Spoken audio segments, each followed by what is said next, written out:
There's a really great documentary called Countdown to Zero, which is about nuclear weapons. And in that, they go through a long list of very near misses of nuclear launches, of warheads being on planes where people didn't know they were there. And one would think that, well, this is very serious. How could they not know this? How could they set the launch codes to 00000? But that this happens routinely. And I mean, you know, I would love to feel that like the NRC is really great and is not corruptible.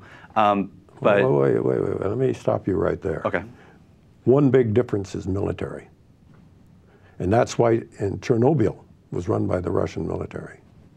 Whenever the military runs it, it has one goal in mind: weapons. And probability of some side effects are not to concern them, or doesn't concern them. You have the area up around Washington and the Columbia River. I think it's called Tri-Cities area.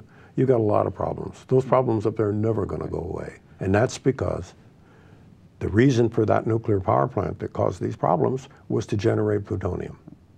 You got problems at Savannah River.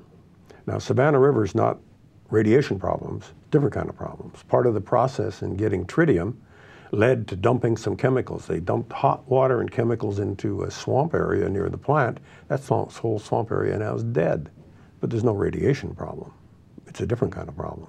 Well, I mean, it's saying that, you know, with the military, that their main goal is weapons. That's right. My concern is that any corporation, their main issue is profits, and that I mean, a lot of corporations we've seen over that they will sacrifice safety for higher profits. You know, I mean, the fact that we still apparently can't mine coal safely, that was because Massey Energy was not putting in the right ventilation, was not putting in emergency respirators, all sorts of things, and keeping going back to the Gulf spill, where I mean, if we remember, like those months were like, well, let's try the top hat, maybe not a junk shot. Hey, could you send in your suggestion for what you think it should be? That offshore site was never inspected.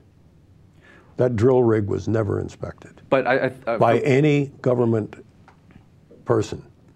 If that were the NRC, they would have had an inspector on site all the time, and he has the authority to shut it down. And it's just like the maintenance issue that you mentioned here. Every plant is required to keep all kinds of records of their maintenance and their backlog. And the inspector can decide your backlog's too long, it's too lengthy, shut down until you shorten it. He can do that.